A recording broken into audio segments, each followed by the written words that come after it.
right, welcome everybody. Thank you so much for joining us. We're going to get started here. Welcome to the American Indian and Alaska Native Behavioral Health webinar series. I'm Kate Trams, and today we have Dr. Jackie Gray giving us a presentation on an overview of suicide in Indian country. This training series is brought to you by the National American Indian and Alaska Native Addiction Technology Transfer Center. We are one of 4 national focus centers serving the ATTC network. The network also includes 10 regional centers and a network coordinating office. To learn more, please visit our website. Our center is a NADAC certified educational provider, and we'd be happy to provide you with CEUs for a $15 fee. The CEU request form is available for download in the Files pod and in the webinar screen, and we will also be sending this out in a follow-up email to all who attended. You'll also notice that Dr. Gray has shared a little flyer on suicide in America in the Files pod. I'll pull that up here in a few minutes so you can take a look at that, but you can download it from the Files pod, and I will also send that out in the follow-up email so you can get a copy of it that way. Immediately following today's webinar, you will be redirected to our GIPRA evaluation. SAMHSA asks us to evaluate our events in order to provide improved performance assessment and accountability. The survey asks about your satisfaction with the event and will take less than 10 minutes to complete. We thank you in advance for helping us to improve our programs. You will be muted for the duration of this webinar, so please use the Q&A pod to share your questions and comments, and we will address questions at the end of the presentation. Today's webinar is presented by Dr. Jackie Gray. Dr. Gray is a member of the Choctaw and Cherokee Nation and is a research professor and associate director of the Center for Rural Health Indigenous Programs in the School of Medicine and Health Sciences at the University of North Dakota. Her work is focused on addressing health, mental health, and health disparities in Indian country, and we're delighted to have her here today to share her insights on suicide in Indian country. She is also the director of a new project called HOPE at the Pine Ridge Reservation, looking at how youth experience hope. So I want to thank Dr. Gray for joining us, and I will pass things over to you now. I'm going to pull up your slides at this time, and then in another pod, I'm also going to pull up that the flyer that you shared. So one moment.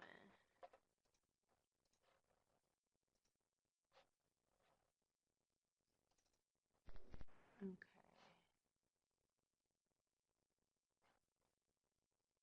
All right. All right, Dr. Gray, are you there? I'm here, and it looks like things are ready to go. Thank you so much, Kate. Yeah. Great, thank you. And good afternoon, everyone, or morning, depends on where you are, I guess. I'd like to share a little bit with you as far as Indian country and suicide in Indian country. As many of you may know, there are 567 federally recognized tribes in the United States, and 229 of those are federally recognized Alaskan villages. The 2010 census estimated 5.2 million American Indian and Alaska Native in the U.S., and 70% of those live off the reservation and in urban areas. 25% live in poverty, and 31% of our children live in poverty. That's more than 2 times the U.S. rate for all populations. 1 in 3 American Indians and Alaska Natives have no health insurance. All of this feeds into the issues that we deal with suicide and substance abuse. I'd like to introduce a little bit of color and enjoyment since we're talking about such a heavy topic. So American Indians and Alaska Natives have more serious mental health disorders compared to other racial and ethnic groups, especially high levels of anxiety, depression, and substance abuse. And it's really difficult getting services in Indian country. IHS, mental health, there's a lack of funding. That's funded only at 25% of need. There are culturally inappropriate services when they are provided. And there are mental health professional shortage areas throughout Indian country. And we also suffer with problems with a high turnover rate with our service providers. When we're talking about suicide, there are a number of contributing factors, and we have to look at how all of those feed into causing suicide attempts and completions. You know, we think of those with a behavioral health diagnosis and some of the stigma around getting help for behavioral health problems. But there's also problems within poor education, economic resources, lack of recreational opportunities, impulsiveness. There may be a number of other substance abuse, family disruption, domestic violence, other violence-related issues. But there's also cultural distress, historical trauma, various things related to that hopelessness that tends to result in suicide attempts.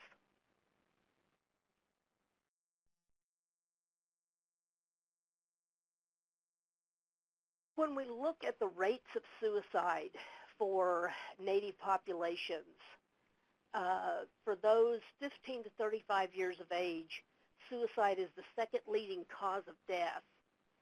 And the rate among our Native adolescents and young adults between 15 and 24 is around 22.5 per 100,000 people, which is 1.4 times the national rate for that same age group.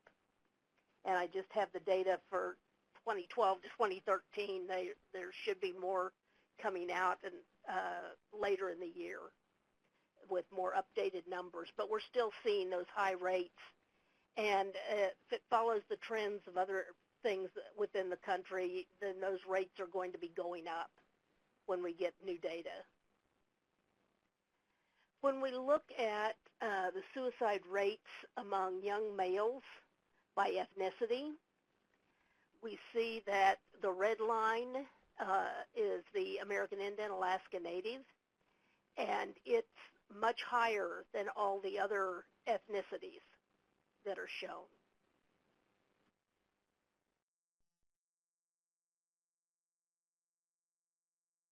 And with females, young females by ethnicity, we also see a much higher rate.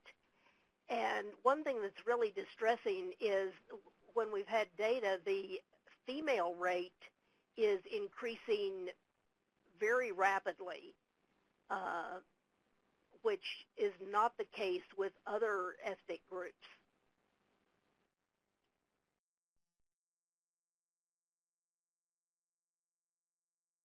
Excuse me. When we talk about suicide rates by age group across different groups, on the left you see that for males, that among Native American males it's higher among our younger males and then drops as they get older, which is the inverse of what it is for the white population, which is lower with adolescents and then increases to about retirement age and then levels off, but still at that high rate.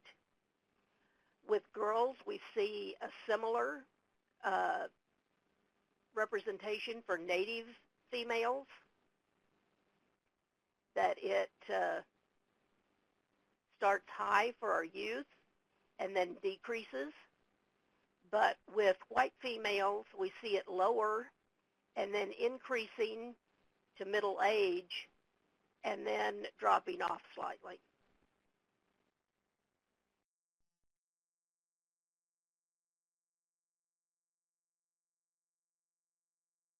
So let's take a look at what some of the models are for taking care to prevent suicide.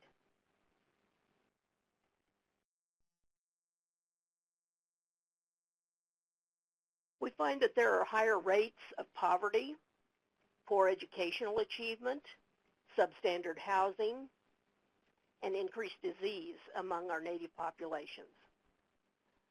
Also, there's a lot of suffering from colonization and acculturation through the historical trauma with mission and boarding schools that weakened the parental influence and dislocated people from their native lands, and many of the policies have dislocated people from their native lands. There's a big emphasis on using evidence-based practices. However, most of these practices that are considered evidence-based have not had any testing in Indian country to see if they are effective, and we find that those really aren't adapted and don't work in native communities.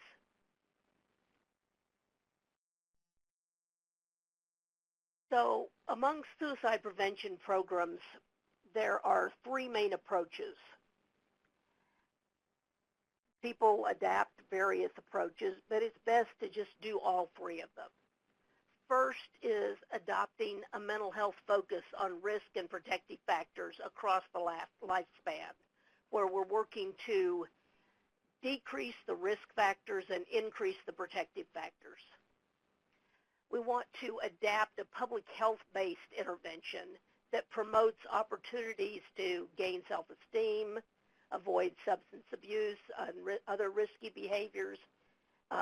Again, promoting those positive wellness activities and reducing those high-risk activities.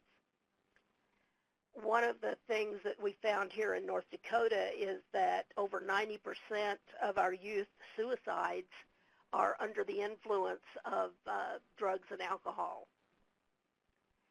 And the third approach is the incorporation of traditional tribal cultural approaches in developing effective preventive strategies. Those programs that have come from the culture have been much more effective than the evidence-based practices that are established among the general population that people try to adapt for Indian country. Some examples of those types of responses are the Healing of the Canoe program out of Washington State, where the coastal tribes, which are among those with a canoe culture, actually have the youth make the canoe and learn all about the culture of the canoe, and then actually take the canoe out for trips down the coast once they've completed it. And that whole culture focuses on a sobriety and getting back into the cultural traditions. Another program in the Great Plains that some tribes have been working with are those with horse cultures, using equine-assisted therapy in bringing back that horse culture approach and teaching young people about that horse culture and the respect for the horse, and helping them to build those relationships with the horse so that they're better able to relate than to other people and find ways to address some of their issues. So as we try to instill more of the culture and learn from some of these things, what are some of the promising strategies? Well, among native prevention, treatment, and rehabilitation interventions, a lot of things from our traditional cultures have been integrated, including storytelling and learning about the culture and the history and the stories that are told, using talking circles, uh, in a much more traditional sense, not just putting the label talking circle on group therapy, but actually following traditional ways in having the talking circles. Utilizing the sweat lodge or an EPI as a part of that cleansing and healing from whether it's substance abuse or mental health issues or other things that they're able to come into the sweat lodge and have prayers and songs and really process those types of things that they're dealing with. There are other ceremonies and rituals, including purifications, ceremonies for passages into adulthood, naming ceremonies, grieving. A lot of these ceremonies help to address those things that our youth and young adults may be dealing with. Within some cultures, the drumming, singing, and dancing may be things that are helpful in addressing some of these issues.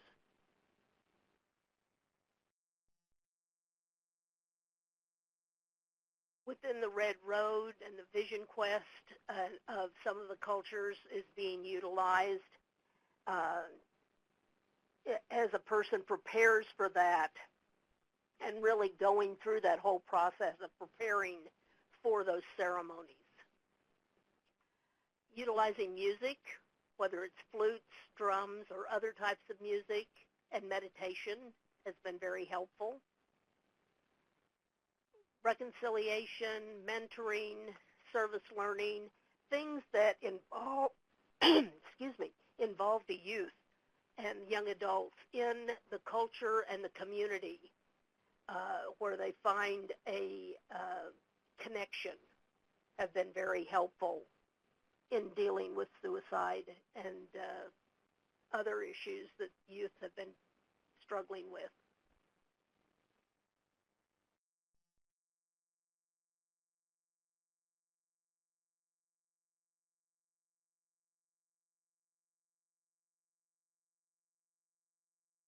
One of the things that we have found is that we need to look at integrated treatment.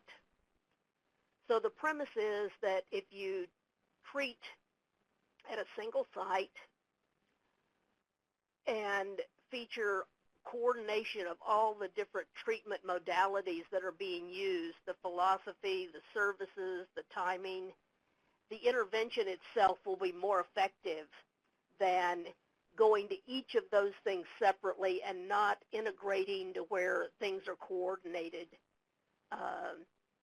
You may have one treatment that someone's going to one day that is completely out of sync with another treatment they may go to later in the week or another meeting. So trying to get those things where they're all working together rather than at cross purposes. And the findings from doing this is that it decreases hospitalization, it lessens psychiatric and substance abuse severity, and people are more engaged and retained in the treatment because they aren't getting conflicting messages and trying to do things that aren't working together.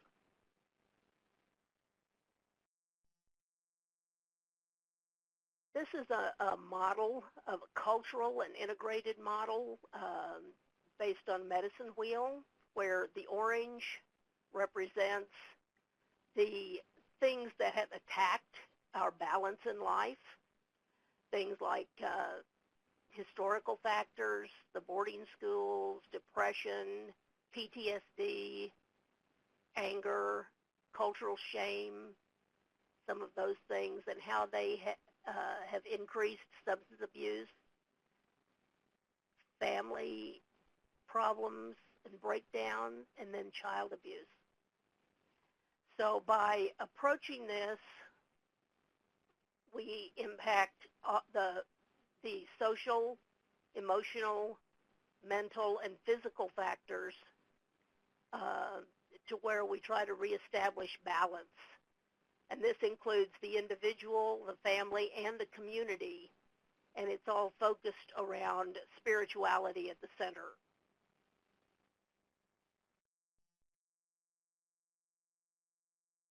For example, if we're talking about the East and social, we've got traditional activities, ceremonies,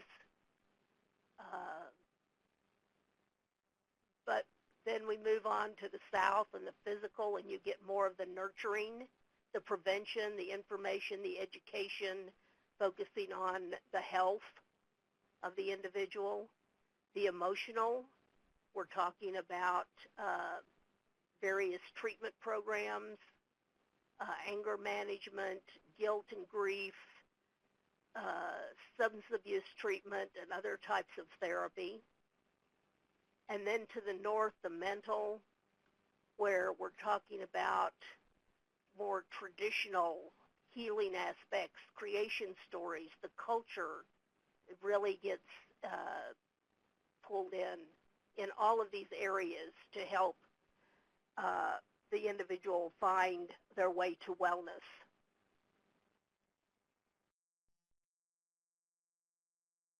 So when we're talking about approaches to substance abuse and suicide, we're also talking about how do we make all the different programs out there fall in lockstep and work together. We've got our grassroots groups, that a lot of the culturally, tribally specific programs, like I mentioned, the canoe and the horse culture. Those are more grassroots groups that come out of the culture. There's funding that comes from the state and the federal, and that's usually tied to evidence-based practices. We need to get more of these cultural programs and grassroots programs evaluated so that we can establish evidence and use those to be able to link into some of that funding. There are also community-based organizations. Maybe there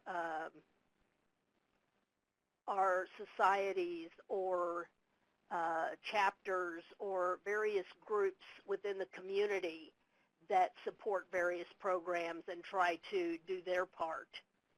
And then research, education, and treatment comes in from the clinical perspective.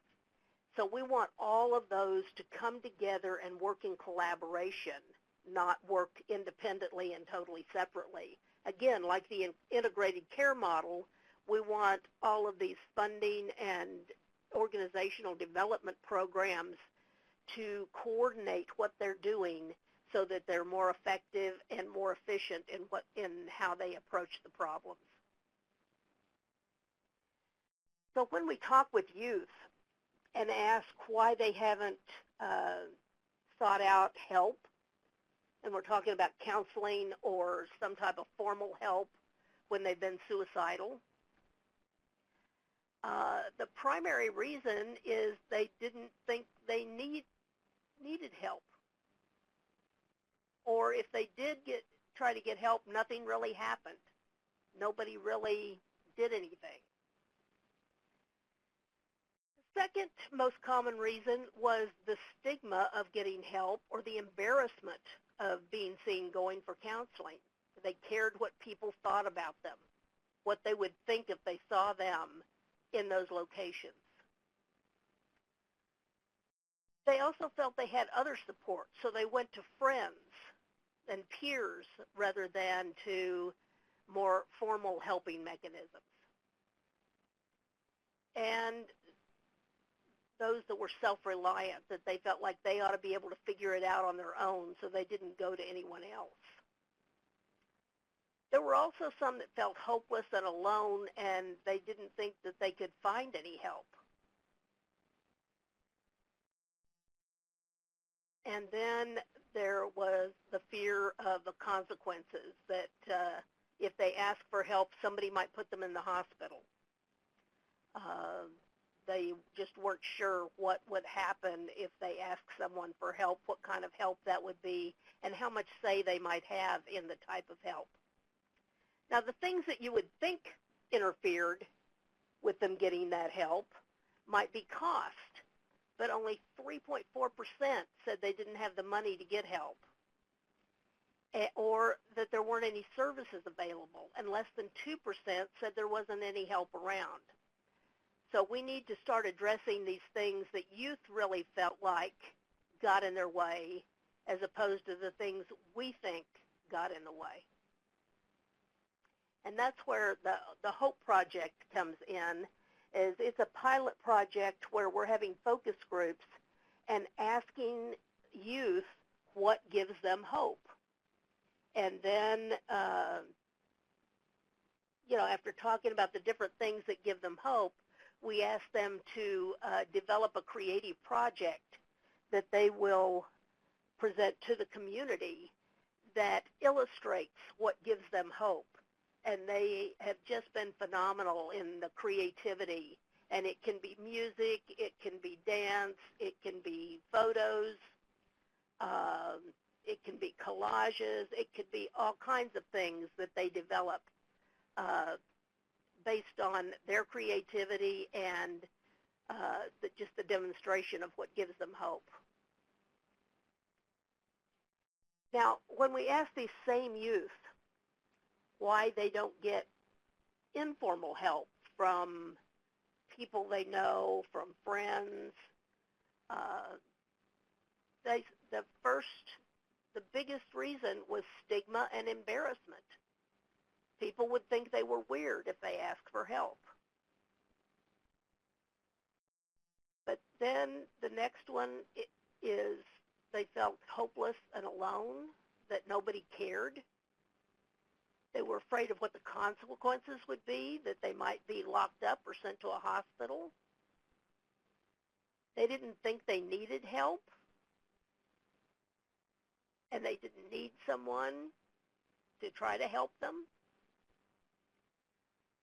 Self-reliance, they thought it was their problem, and they didn't want to involve other people with it. Or they had other support rather than feeling all alone and finding that it really wasn't those friends' jobs to try to help them. So that was really the lowest, that there wasn't any help. But I think we really have to deal with the stigma and embarrassment by starting to talk about suicide. I teach a class for the medical school with medical students on behavioral health. And one of the things that I do with that class repeatedly is we use the word suicide, and they have to say it aloud. And we have to get used to using the word so that we can say it without it sticking in our throats, to be able to bring up the issue and discuss it with our youth.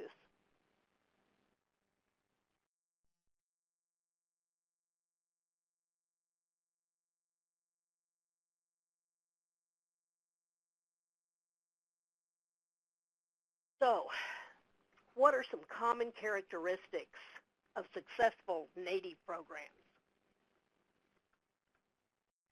Well, an important part is the leadership.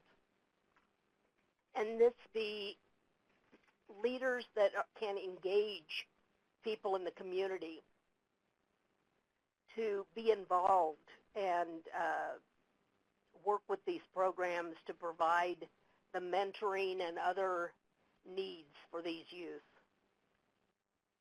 And with this leadership, that they need to be able to mobilize the community, because the real change within the program, within the community, is what ends up making changes in people's lives. They found that the most successful programs follow a public health approach to try to focus on wellness rather than what's wrong. And that's more of a strengths-based program. One of the things that the tribe really liked about our HOPE project is it wasn't asking youth what was wrong. It was asking youth how they were able to find the positives, how they were able to find the hope, the positives in their lives, those strengths that let them go on. And they've been most effective when they were culturally informed, that the culture was a part of how those programs were developed. And it related to the culture, and it was in harmony with the culture. And they were proactive.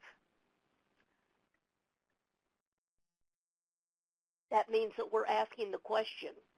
We're having them think about, if you had suicidal thoughts, what would you do? How would you get help? Who would you go to? So they've thought about those things in advance before the situation comes up and they can't think clearly. So there are basically 5 key principles for evidence-based predictors in change. The first thing is you have to understand and involve the community.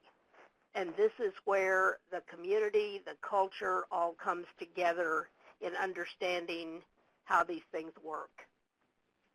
Focus on the major problems. I remember being at a meeting one time and one of the elders talking about walking in the community and how they, knew that the community needed to get healthier, and so they built these walking paths. But that wasn't the problem. The problem were the dogs that would attack people that were out on the walking path. So they really had a dog problem, not a walking problem. With suicide, we have to look at things the same way. Is it a suicide problem, or is it the substance abuse and the violence and the lack of strong relationships and learning about the culture and things like that that create the high suicide rate? So you need to attack it at where the problems are, those major problems, in order to be able to move forward. And then find the right change agent. Find out. You may need to talk with the youth to say, what is it that would make things different for you? What do you need to be able to make those decisions and get their input in order to try to find what that right change agent is to make a difference? And then we need to seek ideas from outside the field and the organization. And I'm talking about the field of mental health and your behavioral health services, social services organizations.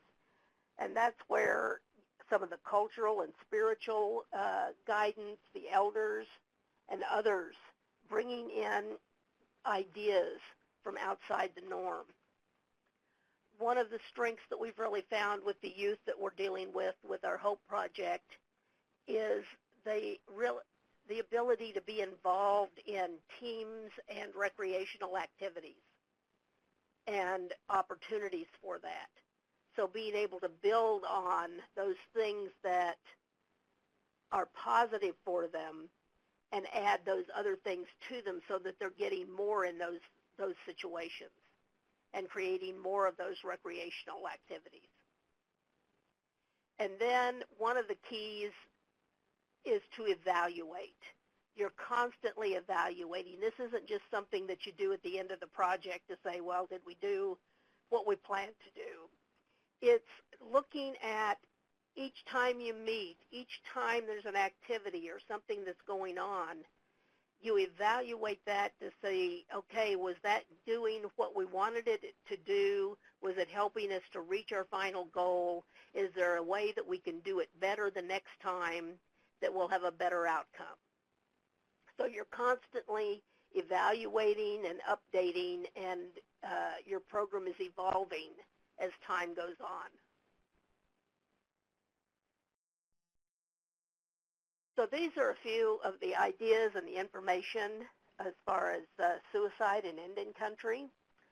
Wado, thank you so much. And I'm ready to spend some time hearing from you and trying to respond to your questions. Wonderful. Thank you so much, Dr. Gray. And yes, we will take questions at this time. You can type them into the Q&A pod. And I should have mentioned this at the beginning, but we will make sure not to share names as people submit questions, so that since this is a really sensitive subject, hopefully that will allow for people to ask questions more freely. So our first question is, I'm asking this question culturally, as a white man, and professionally as a substance abuse counselor working with Native American population. I was just recently made aware that the word suicide does not exist in the Native American language. As a result, in presenting this information, is using this verbiage actually unhelpful? Could we more appropriately talk about natives killing themselves and what this means to them?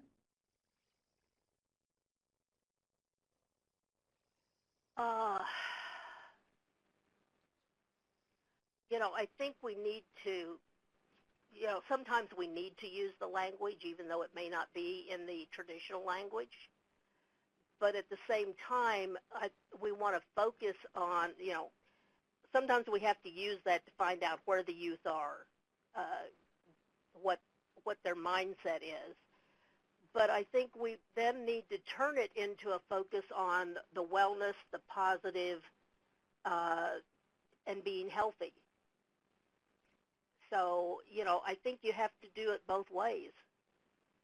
And I know that from what I hear from most of the tribes that I've dealt with, that they really want to focus on the wellness side. But I think to find out when you're dealing with someone in treatment where they are, you need to be able to ask those questions too, to know, are you suicidal? Are you thinking about hurting yourself?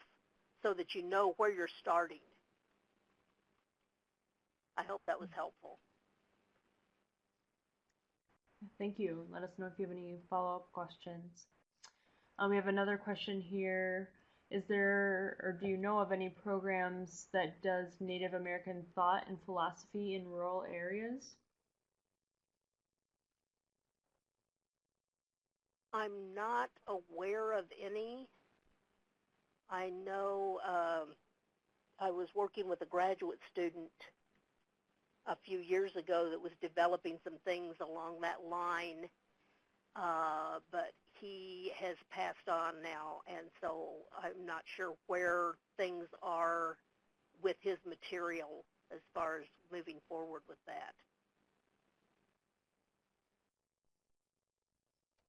I haven't looked particularly for those materials, so I'm not sure if there are others out there or not.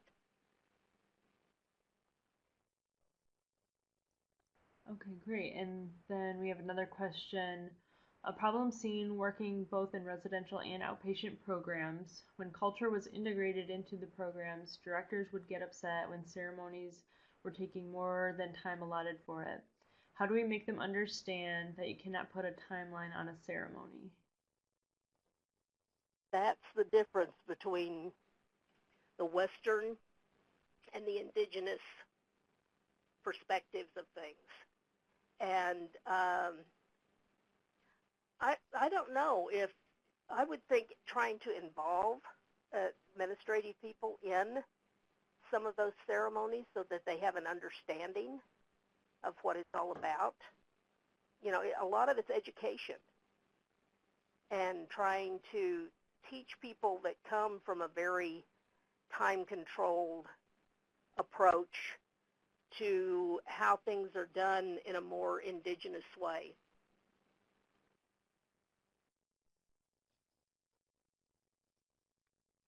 Thank you, Dr. Gray. I have another question here. Is there any evidence of suicide disparities in rural versus urban youth, or youth living on reservations versus those who don't? We see a lot of differences. I mean, there may be some reservations where there are virtually no suicides, and then we have others that are hundreds times the general population rate. and it's harder to sort that out in urban areas because there's a lot of misidentification of completed suicides as to whether they're Latino or Native or represent some other culture. And so that isn't as clear because we don't have the identification many times that's made. They don't have that information when the reports are done. And so it's hard to pull that information out as far as urban areas.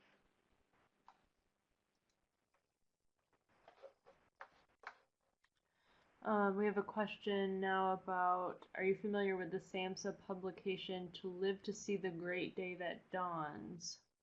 Yes, that was put together by One Sky Center and Dr. Dale Walker and his group. It came out, probably 10 years ago. Yeah, I was just going to see if I could find a link to it here. So I've got a link here for that I will put on the Q&A so people can link to that if they are interested. Right.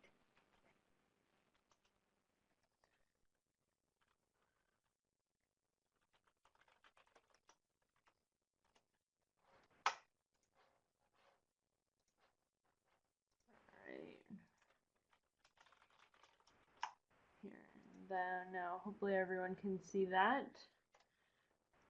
So thanks for sharing that. Another question here, is there a task force to discuss suicide in Indian country? I know there has been one with the Oglala Sioux. I don't know if that's actually a national task force or not. But I know they've been having calls every week to kind of talk about the situation at Pine Ridge.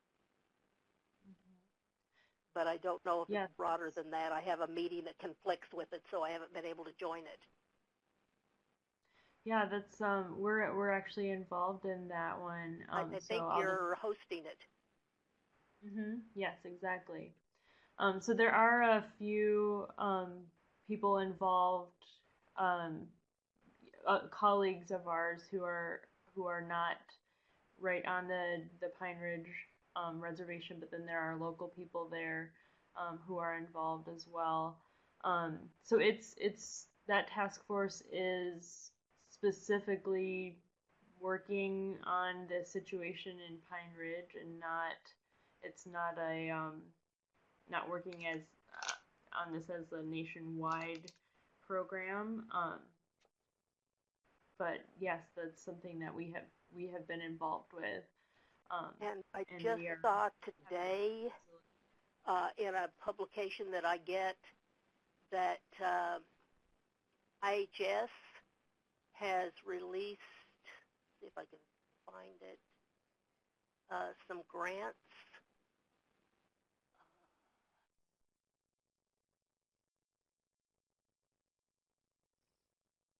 Trying to locate it right quick. Funding, here we go. Indian Health Service Zero Suicide Initiative. Grants to implement the zero suicide approach in Indian country. I will send that to you and you can put that link up. The deadline is October 12th. Okay. And they're through IHS Division of Behavioral Health. Wonderful. We also have someone commented that there are 90 AI and AN communities with Native Connection grants focusing on suicide. We are gathering in Spokane, Washington next week for the first symposium. Right. I'm gonna go ahead and share that comment with everyone so people can see. And if there's any opportunity to get any information to share, that would be great if those that were going could do that. Yes. We have another question here. What what recommendation do you have for rural Alaska villages that are still focusing on religion and have lost a lot of their cultural ways because of colonization? Those things are really difficult, and it's trying to go back to the elders and see what can be recovered from the culture.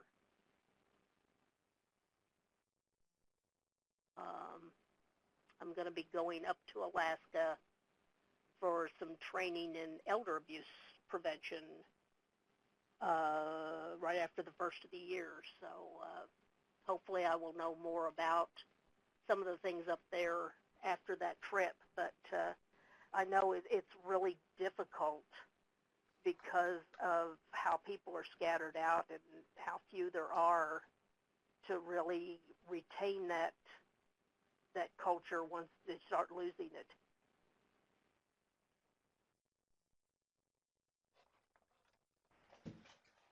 Great, and it looks like I shared another, someone mentioned a CSTE sponsored tribal epidemiology suicide work group. And so I was trying to see if I could find a link for that. So let's see. This looks like it's the website. At least I'll share this so people can at least take a look there. And there it is. Carol shared it. Oh, you shared it. Okay. Yep. Okay. Wonderful. And yeah, so someone mentioned wanting to connect with Dr. Gray, so yeah, I'd welcome you to, her email address is up on the screen right now and phone number, so let's see, there are still elders abusing in no real safe places in a lot of communities. Oh yes, and someone mentioned wearenative.org, so I'm gonna share that. That's we've paid a lot of attention to that site. They have really great programs. I love their Ask Auntie program, which is kind of a support a place where youth can send in any other questions and they get responses that are really kind and encouraging and great. So one thanks of for those sharing. informal ways of asking for help. Yeah. Okay. Yes. Okay. Looks like we've gotten through all of the questions. So, I think, yeah, I'll just remind everyone, in case if you have any final questions or comments, submit them now. I will remind everyone while we're waiting to see if we have anything else to discuss. You will be redirected to our evaluation as we close out here today, and I will be sending out a copy of handouts for the presentation and the CEU request form, that the brochure that Dr. Gray shared on suicide in America, and the link to the survey in case you missed it. And it looks like we have one more question. Do you work with two-spirit individuals, and what do you have to recommend?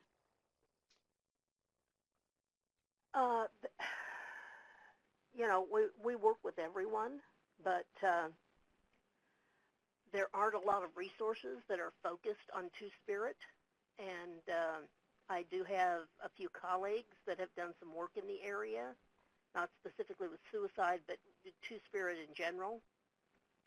And one is Dr. Eugene Hightower, who is, I believe, at Alliant University in San Francisco, who's done a lot of research and work with native two-spirit.